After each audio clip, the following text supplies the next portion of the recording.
Today I will play Pokemon X and Y for the first time ever. But first, I think it is important to provide a little bit of a backstory. Pokemon is my favorite franchise of all time. I loved the anime, cards, and of course the games. First one I played was either Fire Red or Emerald, I don't remember which because I was too young, and the rest was history. I was obsessed. But in 2010 when Black and White came out, I was joining secondary school. And if you played Nintendo, you were a nerd and got bullied, and I had enough of it. I tried to fit in more and be cooler, so I didn't really get very far in Black and White and missed a lot of the games from this point. I remember one summer in 2014 I said screw it and started trying the older games again and instantly fell back in love. I checked out the trailer for X and Y for the first time and was amazed Pokemon was actually in 3D, but still I never got to try this game. I did get 3DS eventually and played bits of ORAS and Sun and Moon, but didn't properly beat them. But from the Switch, I've been up to date. So from this point today, I want to start catching up, and with Legend ZA on the way, I'm really in the mood to experience Kalos for the first time, as this is technically the only region I have never touched. If you enjoy this type of video, it'd mean a lot to me if you could leave a like and subscribe, and if this video is well received, hey, I'd love to do this with the other games I missed and finish the others properly. And with the apping out of the way, it is time for me to experience Pokemon X and Y for the first time. Here we go. This actually feels surreal. Almost 10 years of me seeing that trailer for the first time, and I'm playing it for myself. I went for Pokemon X, I don't know, because my name starts with the letter X and Xerneas is kind of cool. And here we are introduced to Professor Sycamore, who throws out a Skiddo. I love this Pokemon, and spoiler alert, he will 100% be joining my team. I then select my character, and with that we are ready to experience the world of Kalos. There's just something so special about the 3DS era of Pokemon, and it looks glorious. Hey look, are we you? I head downstairs and get shouted at by my mum instantly for not getting out of my pajamas. Hey, what if I wanted to do my Pokemon journey in my PJs? Who are you to order me around, lady? But hey, our mum actually has a room which is amazing. I'm very proud. It's very rare for our mums to have a room. Usually in these games I assume they just sleep on the sofa or something. I then head straight out and meet Shauna and Serena for the first time, explore the town a little bit, and head straight to Route 1. The smallest route I have ever seen. Honestly, what was the point? We then meet the rest of the group of friends, which is honestly a really cool idea, like exploring around with them and everything like they do in the anime, and they are deciding on what nickname to give me. So seeing as they gave me the option, well, I better capitalize on it. Just kidding, I'll go with my actual name Sai again because look, it's a 4-letter name, buddy. You don't need to shorten it anymore. And just like that, we are ready to pick our starter. Chespin, Fennekin, or Froakie. Look, I know it's such a basic pick, but I've wanted to have a Greninja on my team for the longest time. I'm going with Froakie. After picking our starter and getting the Pokédex, we had our first battle with Shauna, and Froakie used Bubble twice, which was enough to end the battle. Sorry mate. We went back and quickly said bye to mum, and wait, this Rhyhorn was actually alive this whole time? What a weird place to keep it. What if it starts raining? I thought it was a statue. We head back out and go to Route 2 where we encounter our first wild Pokemon, Pidgey, who we can't catch, so I brutally murder it instead. Then we have to watch Serena catch a Pokemon because apparently after catching thousands of Pokemon over the years, I still don't know how to catch one. Like seriously, why can't there be an option to skip this? It's fine, I forgive you though because you gave me some free Pokeballs. I then went on a catching spree and caught myself a Bunnelby, Fletchling, Zigzagoon and Pidgey, and headed into Santaloon Forest where I catch more Pokemon like Scatterbug, etc. I won't show you every Pokemon I catch because I try to catch every Pokemon I see, so we'll be here all day. Really cool to see Pansear and Pampor in here though. I do have to say I love that we can explore around with our friends like this, like seeing them encounter wild Pokemon and doing trainer battles. It's just really neat. After I trained a little and caught some more Pokemon, it was time to head out the forest together through Route 3 to Santaloon City. By the way, one thing I love doing in Pokemon games is checking out how the Poke Centers are different. Maybe I'm just a weirdo, but I always find them to be very cozy, and this one looks ultimate cozy. Like, look, you can sit down on the sofa, the TV teaches you little facts, you have the Pokemon and can change your clothes in the back. Bring back standalone Pokemarts, by the way, I do miss them. After obsessing over the Poke Center for a while, I obtained the roller skates, and I always wanted to try these out, and oh my god, they are so cool. Kinda hard to get control of, but still so much fun. Okay, I'm finished now. It's gym time. What's the hustle, little Crustle? Please never say that again. I realize I didn't show my team off at this point, but do show it more in the future. I have a level 12 Froakie, level 10 Fletchling, level 8 Bunnelby, Scatterbug at level 5, and Pikachu and Zigzagoon at level 3. I knew that Froakie and Fletchling would carry though, and this team will change a lot. After taking on every trainer and making my way around this weird spiderweb thingy, it was time to take on Viola, the bug-type gym leader. And wait a damn second. What the heck is this music?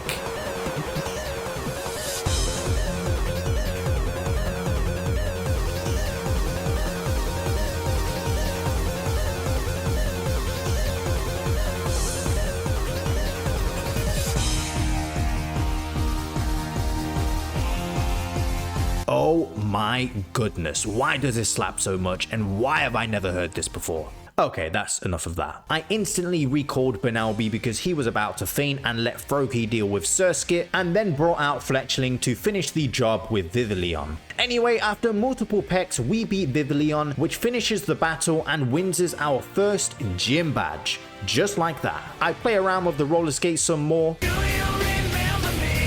Okay, let's move on. I obtain the XP share and make my way through Route 4. After catching some more Pokemon and doing some more trainer battles, Scatterbug evolves into Spupa. And before we exit the route, we are introduced to Sycamore's assistants, Dexio and Cena. Then we enter the famous Lumiose City. I have wanted to explore this city ever since I first saw it in Smash Bros, and it is glorious. Sadly, I can't explore much of it because of the power cut, so I head straight over to the professor's lab, and then we are challenged to a battle. Not gonna lie, I was kinda unprepared for this battle, like I didn't heal and everything, but it's cool. So he uses all of the Kanto starters. My Froakie was taken out by Bulbasaur, but Fletchling finishes him off with a peck. Our Pikachu is almost wiped out, but paralyzes Squirtle and takes him out with a few Thunder Shocks. Lastly, Charmander is finished off by a quick attack by Bunnelby. We then get to pick another starter. Really cool idea, and obviously the Kanto starters can Mega Evolve, which is why they dished them out so early. I pick Bulbasaur, but spoiler alert, although I love all of the Kanto starters, I will only be using Pokemon from other regions in my party until I can fill it up with all Kalos Pokemon. Because when I start a new region, I want to use Pokemon from that region to appreciate them. Plus, there are many Kalos Pokemon I have simply never used before. I know a lot of older Pokemon in this game can Mega Evolve, but I've used Mega Evolution many times before in other games and would rather use Kalos Pokemon I have always wanted to try. We head downstairs and meet Lysandre, who talks about wanting to make the world a better place. What a nice guy.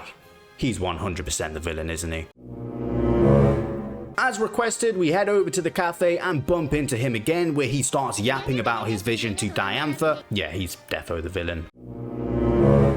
We talk to Serena and head off to Route 5, where this cool hologram thing is shown off. Awesome idea, by the way. During this route, Froakie evolves into Frogadier and Fletchling evolves into Fletchinder, literally from the same battle. And by the way, I know I'm definitely mispronouncing some Pokemon names or trainer names during this playthrough. I'm sorry. After this, we are challenged to a battle by Tierno, who has this annoying obsession with dancing. Maybe if you focus more on Pokemon, you would have more than just a Corphish, buddy. Our Spupa then evolves into Vivillon. This was a really productive route. And as I head back to heal my Pokemon, I realized how nice and cozy the gatehouse is in this game. I also love seeing these in Pokemon games too, like the Poke Centers. Yes, I know, I'm weird. I headed back to Route 5 and caught myself a Skiddo and added him to the team, replacing Bulbasaur and also replacing Pikachu with Flabebe for now, meaning we now have a all Kalos team. After quickly heading through Camphia Town to Route 7, I steal this man's berries, and then we are stopped by a sleeping Snorlax. So we are told to retrieve the Pokeflute to head forward, so we do just that, making our way through Route 6 to Parfum Palace. And this place is beautiful. Hang on a second, Phil the photo guy? Let's try this. This is the best photo ever, Phil. I love you. Upon entering the palace, we are greeted by the owner screaming for his Furfuro, so we help him find it by exploring the ground. And again, this game really does have some beautiful scenes for the 3DS. We come across the escaped Furfuro and have to play this minigame where you trap him in a dead end. After the owner gets his Pokemon back, as a reward, he treats us to a fireworks show and also gives us the Pokeflute. We use his Pokeflute to wake up the Snorlax and catch him, and proceed on through Route 7. There's this really cool Battle Chateau place which gives you all of these titles and everything. I just honestly use it as an opportunity to level up some more, and after beating everyone here, I was promoted to Viscount, however you say it. Very fancy indeed. Before exiting this long route, me and Serena team up to battle Tierno and Trevor, and I'm sure you know how that went. After what felt like hours, I left this route and headed through the connecting cave through to Route 8 and then to Ambret Town. There isn't much to do here, but we head to the fossil lab to find out more about Mega Evolution, but are told they only specialize in fossils. Well, what did you expect, Serena? It's like going to a baker and asking them to fix your boiler. We are told though that the glittering cave is nearby, which has some fossils, so we go to Route 9 where we experience riding Pokemon. There are various Pokemon you can ride in this game, and although it is a bit slow, it's kind of cool to ride a Rhyhorn. Anyway, we step into Glittering Cave, which is quite an interesting change. It has this weird linear start which acts as a bit of a puzzle, and is probably just a way to show off the 3D visuals a bit. It is very linear, but I mean, it's different and gets rid of random encounters for a bit, which I hate in the caves, but I'm all for experimentation. There's some cool Pokemon in here too, like Kangaskhan, and after a few captures, our Flabébé evolves into Floette, who we will replace eventually with a different fairy type, just as a heads up. We then venture through into the cave and see the usual layout we are used to, and encounter our very first Team Flare member, and they look very snazzy, I have to say. Anyway, we one-shot the Houndour with Water Pulse, and Bunnelby evolves into Diggersby. After taking out the rest of the Team Flare grunts, we get to choose a fossil. I picked the Jaw fossil and Serena goes for the Sail fossil. Although both are such cool Pokemon, I always wanted to have a Tyrantrum on my party and already have a fairy type anyway. Next, we head back to Ambret Town and got our fossil turned into our very own Tyrant. So I replaced Diggersby with our new Pokemon, and this is the new team for now. A few more changes will be made, but I'd say it's coming along quite nicely. The next destination is Silage City, and not even kidding, I had no idea bikes were in this game. Like, I just assumed they were replaced by roller skates, but hey, I am not complaining. Sadly, we have to pay because we aren't the 10,000 customer. Just missed it, but I will take one yellow bike, please, kind sir.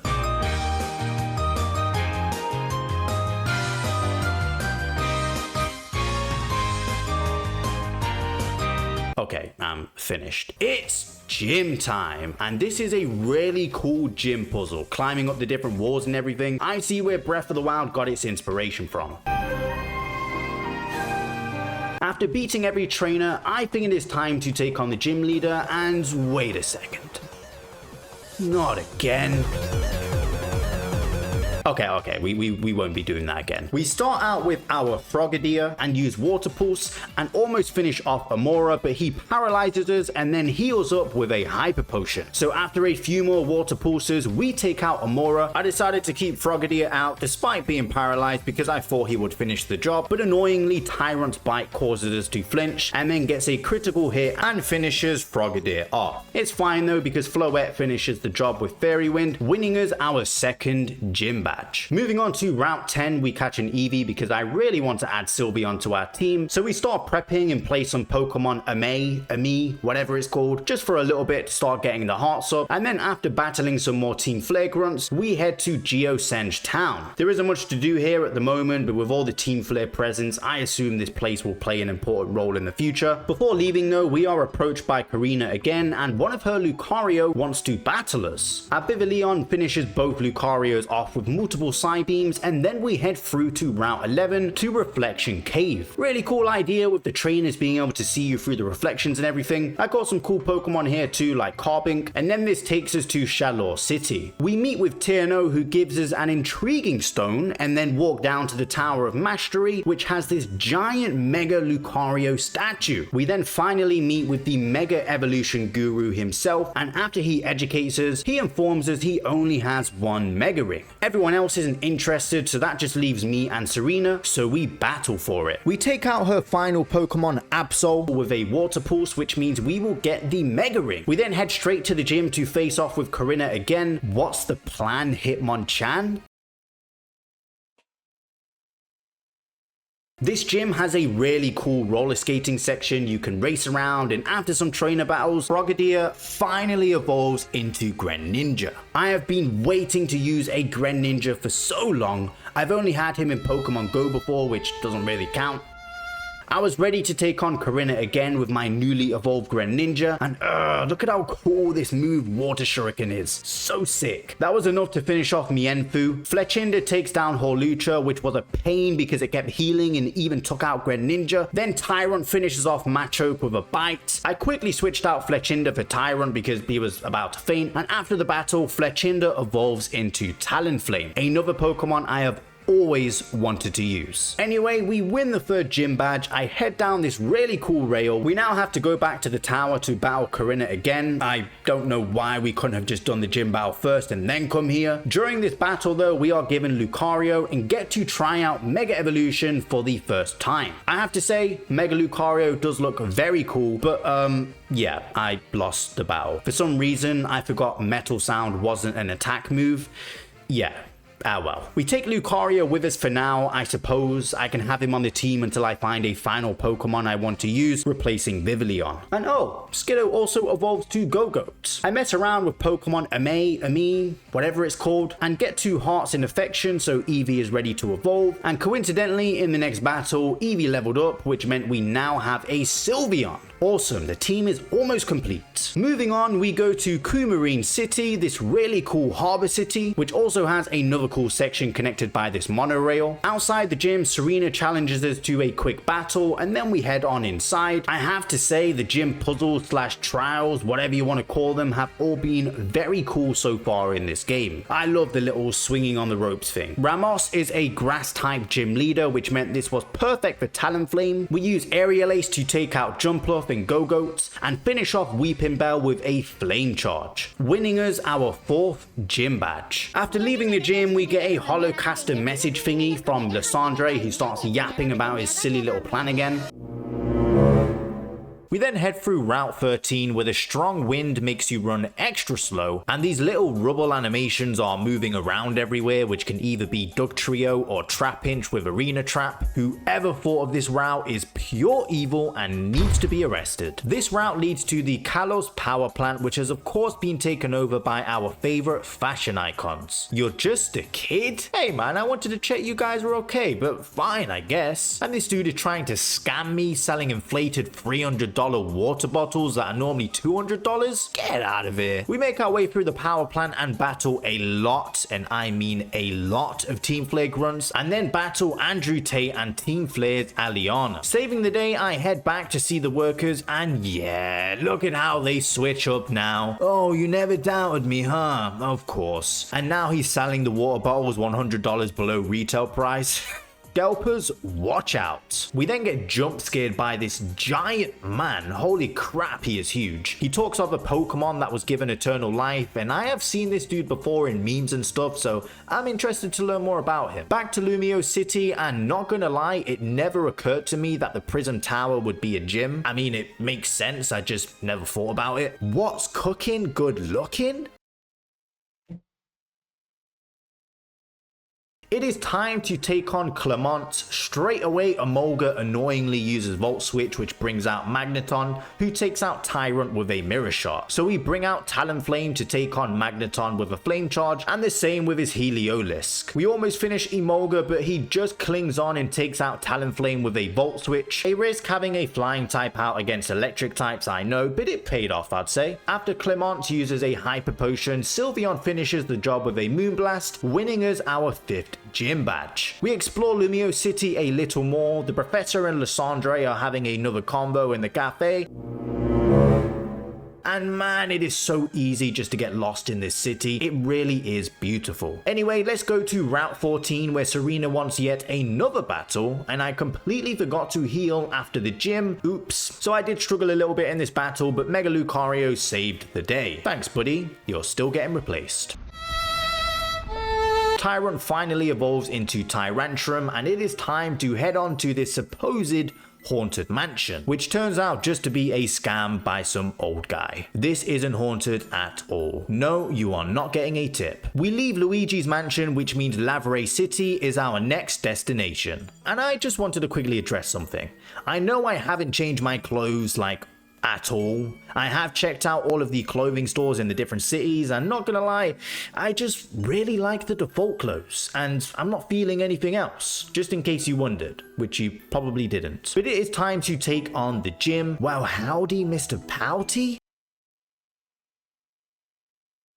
Can somebody keep an eye on this dude? He's really odd. After almost half my team being absolutely annihilated by this Aromatisse in the first trainer battle, it made me realize my team needed a Pokemon that could counter the Fairy type. Because yeah, this was a wake-up call. So after some research, I realized I completely missed part of Route 6, which had Honedge, a Pokemon I have wanted on my team since the beginning, which was kind of annoying because I always make sure to catch every Pokemon and explore everywhere. So I fly straight over, and it's the first encounter I get. We add it to the team, replacing Lucario. After lots and lots of training, Honedge evolves into Duoblade, but I may have overleveled the other Pokemon a bit too much, but it's fine. It's time to go back to the Tomodachi Lifehouse and take on the first Fairy type gym leader, Valerie. And we just used Tyrantrum the whole time anyway. Look, Duoblade was still a bit too weak to take all these on himself. Anyway, we win the 6th gym badge. Ooh, we're getting close. We head straight over to the Pokeball factory, which has, you guessed it, been taken over by Team Flare. So we defeat Celiosia and Bryony. What the heck are these names? It's so hard to pronounce. And as a reward for saving the factory, we get a choice between either the Master Ball or a Big Nugget. So I pick the Master Ball, and he gives us a free chicken nugget anyway. We venture through Route 15 next, which also has this lost hotel which we explore, and then this leads us to Dender Milltown, and we are told to head to the Frost Cavern as there is a concerned Mamoswine. And you guessed it,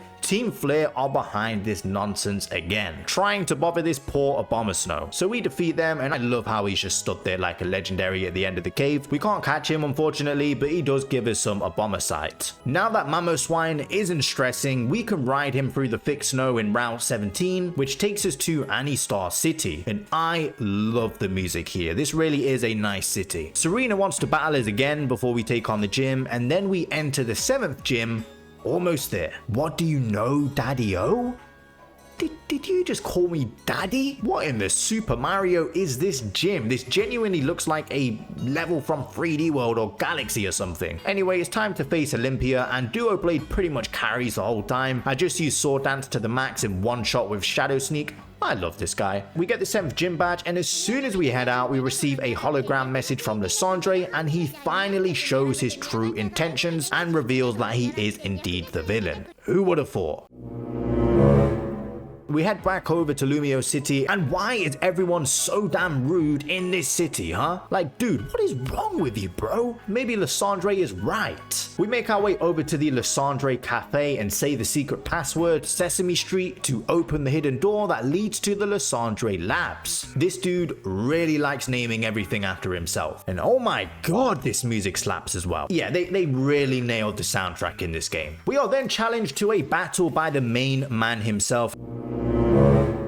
And as you can see, we deal with him pretty easily, but I'm sure this will not be the final battle with him. We head through the lab and get the elevator key who Lysandre literally tells us to get, and after I battle a bunch of Team Flare members, we come across Lysandre again and a jailed AZ. This is where we get the backstory of AZ, which is really interesting. He loves his Pokemon Floette very much, but a huge Pokemon war broke out, and oh man, this is such a cool scene with all the Pokemon fighting and everything. I hope we can see this animated in 3D one day in Legends EA or something. Anyway, AZ's Floette died during the war, and AZ, or the man, wanted to bring his Pokemon back. So he built the ultimate weapon that brings life and revives his Pokemon. Bro, you honestly could have just bought a max revive from the Pokemon. You know that, right? Just joking. He was still annoyed and used his weapon to get revenge due to the suffering he endured, and used his weapon to cause destruction and end the war. Floette couldn't believe this and decided to abandon the man, and now both this immortal human and Pokemon just wander the earth alone. Damn, that was kinda dark. Rushing on, we try to stop the ultimate weapon being set off again. After defeating this admin, we are given a choice on which button to press. One will launch the weapon and one will stop it. Even though we pick the right one, they still activate the secret weapon. You, sir, are a liar. I don't know which is worse, the fact that you lied or the fact that you are trying to destroy the planet. Liar, liar, plants for hire. The ultimate weapon is activated in Geosense Town, and what do you do in times of crisis? You call Phil the photo guy to take a picture. Come on, buddy. Amazingly blurry as always. Nice job, bro. Take a £100 tip. After taking a picture, we enter the Team Flare secret HQ as a last attempt to stop the ultimate weapon. We battle Lysandre again and beat him again. Spoiler alert, this won't be the final battle. And after making our way through lots and loads and even more admins, we head down to the source of the weapon. And oh, this is Xerneas, isn't it? Oh, this is exciting. Oh my goodness, even more admins? Seriously? Then we get this really cool scene with Xerneas. This is honestly so exciting. I love this game. I'm glad I can finally appreciate the legendaries a bit more, and it is time to battle. I weaken the Xerneas as much as I can with Sylveon, and as a joke, I decided to try and catch him with a normal Pokeball instead of an Ultra Ball, and it actually worked first time. I know the catch rate is probably a bit higher and everything because it's for story purposes, but it's still funny, and I'm so glad I didn't waste the Master Ball or anything. Once we capture Xerneas, now we have our final battle with Lysandre, and he is absolutely fuming with his weird little Dr. Octopus cosplay. What the heck is this? I genuinely just took his whole team out with Moonblast, and that was that. I wish it was a bit more of an exciting final battle. He still can't accept defeat though, and tries to use the little power that the weapon has left on us to give us eternal life. Hey, I do not want to live forever, thank you very much. That sounds miserable. So we run for our lives, or wait, we run from becoming immortal and never being able to lose our lives, and thankfully escape and meet back up with the gang. AZ escapes too and starts asking us what he has to do with reunite with his Floette again. Progressing with the story, we enter Terminus Cave and finally get the Dusk Stone, which means I can evolve my Duo Blade into Aegislash, meaning our party is complete. We head through Corriway Town where we meet and battle the Professor. I kind of forgot his team was the Kanto starters, so I started off with Greninja by mistake, but it's fine. We used Extra Sensory, which is super effective. For Blastoise, we used Go-Go's Leaf Blade, and for Charizard, we finish him off with a Crunch, ending the battle. He said there's like a hidden treasure in this town or something. I don't know if it was that rare candy I picked up earlier in the town or the writing on the little chair. I don't know. But he does state though that later on he has a surprise plan for defeating Team Flare. On our way to the next city, we are challenged by Shauna,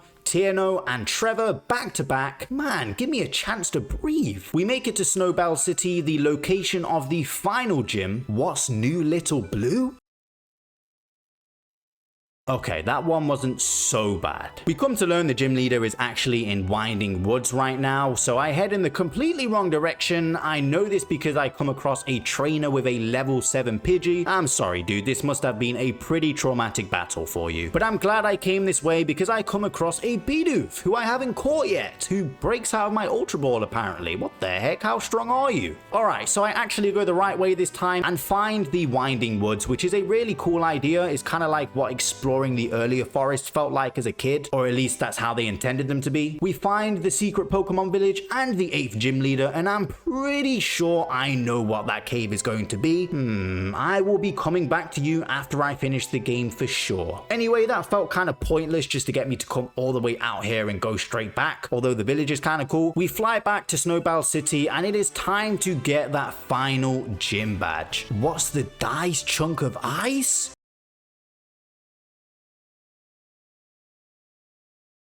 Thank goodness this is the last time I will ever speak to you. Wolferic, let's get this over and done with. Talonflame wiped through the first 2 Pokemon, but Avalugg is a different story as he takes the Flame Charge quite well despite it being super effective. Even after a few more Flame Charges, we can't take him out, but he manages to defeat our Talonflame with a Avalanche. But Sylveon comes in and finishes the battle with a Moonblast, winning us the 8th gym. It's Elite 4 time, and this exit is so cool. Probably some of my favorite gyms in the series visually, especially the trials and everything, really cool. Goodbye, you weird ass dude. Wait, he followed me? There's the future champ I know and love? I'm a star? Wait, I feel kind of bad. He believed in us this whole time and we were being so mean? I'm gonna miss you, gym guy.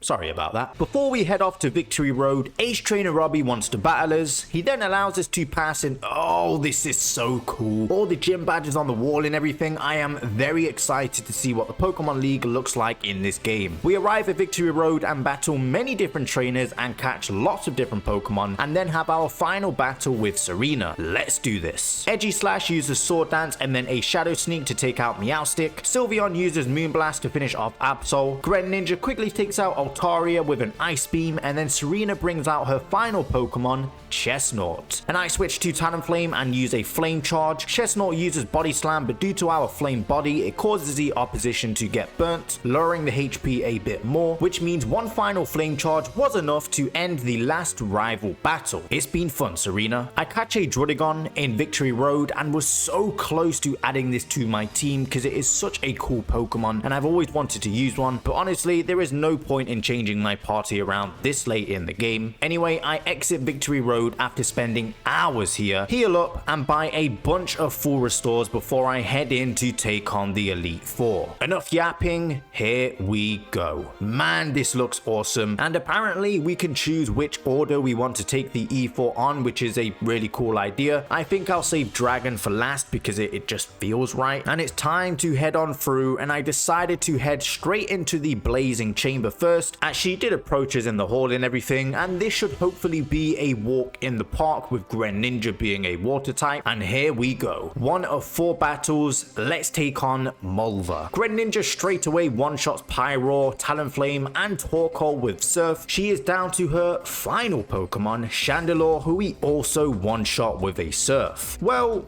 that was easy. Up next was the water type Elite Four member, Seabold.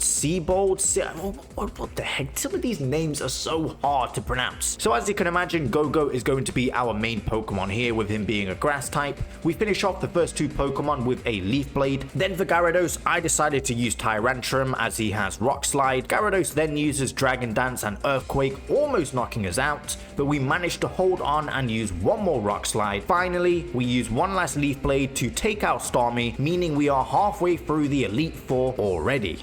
This is easy. At least it was. I did have some trouble with the Steel type member. I thought we could walk through it with Talonflame, which we do with Clefairy at least. Then I bring out Greninja for Probopass and use Surf, and the opposition uses Discharge and then paralyzes us and then uses a full restore annoyingly. We almost finish him with a critical hit Surf, but of course Sturdy kicks in and then he uses a full restore again.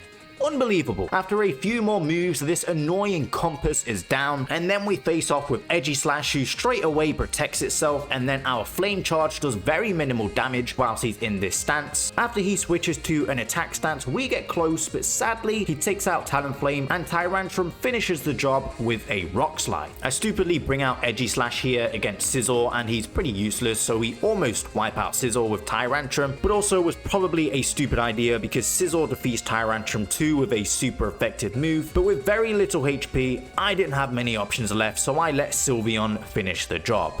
My goodness, that was a very annoying battle. On to the final member, the Dragon type, which shouldn't be too difficult. Greninja starts us off and we use an Ice Beam. Dragalge, I don't even know if I'm saying that right, then uses a Thunderbolt, and after one more Ice Beam, that is her first Pokemon down. Sylveon is up next and wipes out the next two opponents, Altaria and Noivern, with a Moonblast. I decided to switch back to Greninja, but Druddigon defeats us with a Revenge for not adding him to our team. I bring back out Sylveon though, who I probably should have kept out in the first place, to win us the last battle of the 4, which means it is now time to take on the Kalos champion. Here we go, Diantha. We instantly deal with Hawlucha with an Ice Beam, but the same isn't as useful on Goodra. Thankfully, the first Focus Blast misses, and then after another Ice Beam fails to take out Goodra, the Focus Blast hits this time, and of course she heals up, so after a few more back and forths, Goodra is out the battle. Aurorus is next against our Edgy Slash, who uses Sword Dance twice, increasing our attack. The opposition uses Thunder, which barely leaves a mark, and then we take out our opponent with an Iron Head. I thought next it would be kind of cool to have a Tyrantrum versus Tyrantrum battle to see who is the best. I start with an Earthquake and they use Dragon Claw, which I realize I probably should have started with 2. I decided to risk it, but should have known that they're going to use a full restore, so 2 can play at that game. I heal up and finish it off with one final Dragon Claw, meaning I have the Alpha Dinosaur. Take that. Talonflame versus Gurgiest. Not gonna lie, this video has really humbled me. It's made me realize that I am only good at pronouncing Gen 1 through 5 Pokemon. It's seriously humbled me. We start out with a Flame Charge and they use Trick or Treat, which means now I am weak to Ghost type moves. A really cool move, not gonna lie. We almost finish it, but Phantom Force is used, which means our next move won't land as she has disappeared and deals a lot of damage. After a lot of frustrating back and forths due to them healing up again, we are so close to finishing, but actually get wiped out by a Shadow Sneak. So I use Sylveon to end it with a Bite, which brings the champion down to her final Pokemon, Gardevoir, who she instantly Mega Evolves and uses Shadow Ball while we use Sword Dance. And then one Shadow Sneak is enough to take down her final Pokemon and wins us the battle against the Kalos champion. Wow, this Elite Four was awesome, and for the most part pretty easy, but we did struggle on some parts, not gonna lie. It is time to enter the Hall of Fame with our team, and honestly I was pretty happy with this team. It wasn't the most competitive, but I thought we had some cool Pokemon that I've always personally wanted to use, like Greninja, Talonflame, Go-Goat. I did want to have a Noivern and a Druddigon and was so close to adding them to the team at one point. But hey, maybe on another playthrough when I play Pokemon Y eventually, we'll have those on the team. And I do like Chespin as well. I'd probably pick them next time. Or Fennekin. I kind of like all the Kalos starters. I think they're cool. A few days later, a crowd gathered to celebrate us saving the day as the professor promised. And this is really so cool. This is a really cool ending. What the heck is Tierno and Trevor doing up there? What did they do? Like dance the whole time and defeat like 2 grunts? I'm just kidding. We're all a team. We've been in it from the beginning. We've had one heck of a journey. Can we bring the gym guy up here too? He's my bestie now. We're friends. And Phil the camera guy, he's a legend. Come on. This is honestly so wholesome. We get a badge and everything. And oh, AZ wants to battle. Okay, this is a sick final battle idea. He wants to know what a Pokemon trainer is. Okay, one final battle. You got it. Greninja pretty much takes them all out. with ease. But it's cool though, he has like all really old Pokemon and everything that you would imagine would be around all those years ago. And he smiled. Okay, that is what I wanted. Man, this is such a wholesome, and the Floette returns. Oh, no way. This is actually really sweet. I'm happy for you, bro. And now I know, after all of these years, where this meme originates from. And I finally get the context behind it. What an amazing ending. And Fletchling flying off like in the start of the game. Chef's kiss. Wow, that was awesome. I genuinely had a blast throughout the entire game, and it was very impressive for the first 3DS Pokemon game. I want to say my overall thoughts and get a tiny bit of negativity out of the way first. There were parts of the game that you could tell were a little bit rushed, or at least the game could have benefited greatly. The region as a whole could have benefited greatly from a third version or sequel games like every other region prior to it had. I do know there was supposedly supposed to be a Pokemon Z or X2 and Y2 that got cancelled, so hopefully Legend ZA can fix this issue and expand the story and certain characters a little bit more. I also do wish the Kalos Dex itself was a little bit bigger. I get it was smaller due to the Mega Evolution forms, but still, I would have loved to see more Pokemon. And speaking of Mega Evolution forms, I really do hope we get some Kalos Mega Evolution forms in Legend ZA. I found it a bit disappointing that there weren't any in this game, the region that literally introduced this gimmick, but I have heard the argument online that they say they wanted us to get used to these new Pokemon first before giving them new forms. But still, I mean, in Pokemon Sword and Shield, certain Galar Pokemon had the Gigantamax forms, so I feel like they could have at least had a few in here. Maybe sequel games were planned to have that, but got scrapped. Who knows? Also, the game was a little bit too easy, but I suppose that's just modern Pokemon in general. Other than that, this game was amazing. The story was cool, AZ was awesome, the Pokemon War really intrigued me, Lysandre was a great villain and probably one of my favorites, something I definitely didn't expect to say. Also, apparently, I've been saying his name wrong this whole time, like probably millions of other names during this playthrough. I checked on YouTube out of curiosity after recording the whole footage and saw that it's apparently Lysander according to the anime, but Lysandre just sounds right. I'm sorry. But yes, one of my favorite villains, something I definitely didn't expect to say. The whole friendship group idea is awesome. The roller skates, the gyms visually looked amazing. Lumio City is wonderful. I love the whole 3DS chibi era of Pokemon. It was great. Oh, and the roller skates are cool. Did I mention the roller skates? I don't know. But yes, amazing game. This video took one heck of a long time to make it. It's the longest video I have ever made, by the way. But I am not finished with this video just yet. I have some unfinished business to take care of. So apparently, Shauna wants to do a trade for a Fennekin egg. And you know what, Shauna? I will happily trade. And seeing as you have been such a supportive friend, I wanted to give you a very special Pokemon, who is actually a legendary and means a lot to me. But I want you to have it. My Weedle. Enjoy it. I'm gonna miss it. But it's yours now. Oh, I forgot about the world's smallest route. Honestly, the music's really cool. It's a shame you hardly get to hear it. Wait a minute. There was a Pokeball shop this whole time? So that means there's a Kalos version of the Pokemon theme? Oh, that's made me love this game even more. There's a potion one too? They literally only sell one item in each store, but I'm just happy they have Pokemon music in this game. Okay, I'm not gonna dive too much into the post-game stuff. Maybe another time I'll catch Zygarde and everything, but we receive the National Dex and check out Kalut City very quickly. But now I have some unsettled business to attend to. What is in this cave? It's flipping Mewtwo. I knew it. Let's put this Master Ball to good use. And there we go. Okay, I'm finished now. Subscribe.